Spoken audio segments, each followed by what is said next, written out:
It slowly strips away from you everything that makes you individual. It slowly strips away from you everything that makes you human. And it's a devastating, devastating disease.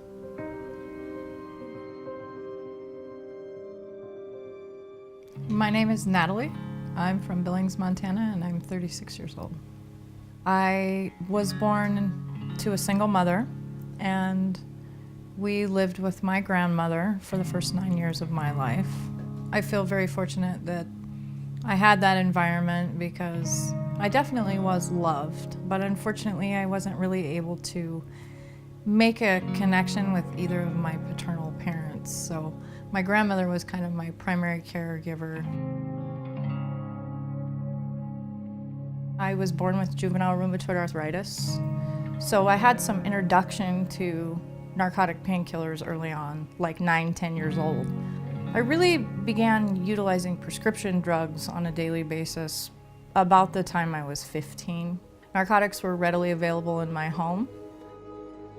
I began insulfating, oxycodone, probably when I was 20 or 21. And that sped up the progression of my addiction intensely. I went from using about 10 milligrams a day to probably using 250 milligrams a day. I continued in college. I wrote my own curriculum. I graduated with honors. I held down the same job for 10 years. I bought a 5-bedroom home. I was a functioning addict for a really long time until I wasn't. And then I couldn't function at all. My disease became intravenous in nature. I started shooting OxyContin when I was probably about 25. And that addiction and that lifestyle made me feel so horrible about myself that I just continued to try to alleviate that by not having to feel those emotions, by not having to process that, by not having to deal with that guilt and that shame every day in my life. But the trade-off for that was that I didn't feel any good emotions either. I wasn't able to be compassionate. I wasn't able to really feel love. I wasn't able to ever be happy. Unfortunately, we don't just mask the negative things with addiction, we mask all of our emotions. And it was for many, many years that I did this. And I really just became a shell of a person. My experience with addiction was misery. My experience with addiction was laying in a bathtub full of blood, bawling and shaking and being terrified because I couldn't hit a vein and I was so sick. And the only thing on the face of the planet that could take this illness away from me was right there in my hand, and I couldn't get it. I couldn't have it. Every day I would wake up and I would think, I can't live like this anymore. I don't want to be like this anymore. This isn't me.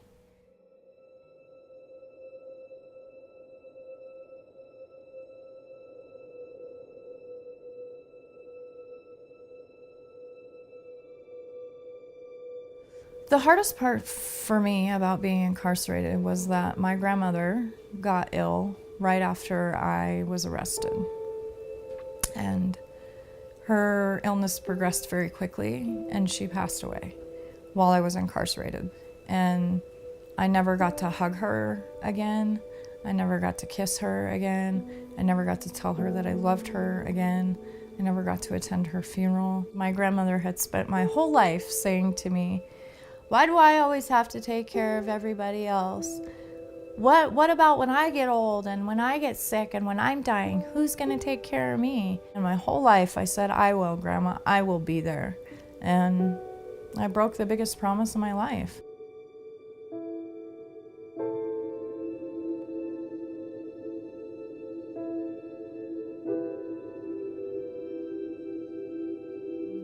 Sometimes we're incarcerated by circumstance, and sometimes we're imprisoned by our own choices in life.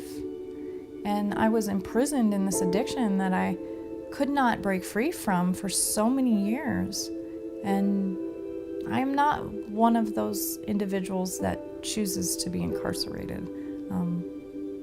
not by circumstance or by choice. My recovery is something I have to maintain every day. It's a lifetime process. For me, artwork is a huge way to express and compartmentalize those emotions that I don't know what to do with otherwise. The emotions that all my life I just wanted to rid myself of or mask myself off from. I feel like if one piece of my artwork or one statement I've made impacts somebody's life to the extent that they don't have to experience the extent of suffering I experienced, it will be worth the investment.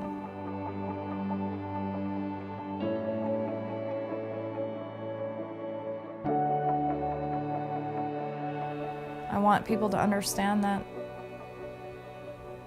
this disease does not discriminate, and you are susceptible like everyone else.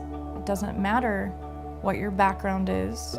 It doesn't matter where you came from. It doesn't matter what your education level looks like. It doesn't matter how many years you hold down a job. This addiction will ruin your life, and those prescription pills in your cabinet are not benign. They are dangerous.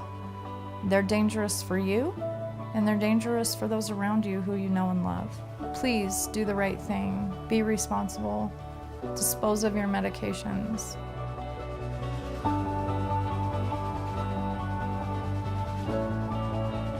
My life now is phenomenal. I'm ever so grateful for the chance I've been given and the chance I've really created for myself. I've had to fight for it, and it has been a lot of work, but I'm just eternally grateful. You can help prevent prescription drug abuse in Montana. Resolve to always use the exact dosage, safely store your medications, dispose of unused pills, never share your prescription drugs, and start the conversation with others about the dangers of addiction. Find resources like safe disposal locations, conversation starters, and treatment options in Montana at resolvemontana.org and sign the pledge to show your support. This message brought to you by the Montana Attorney General's Office.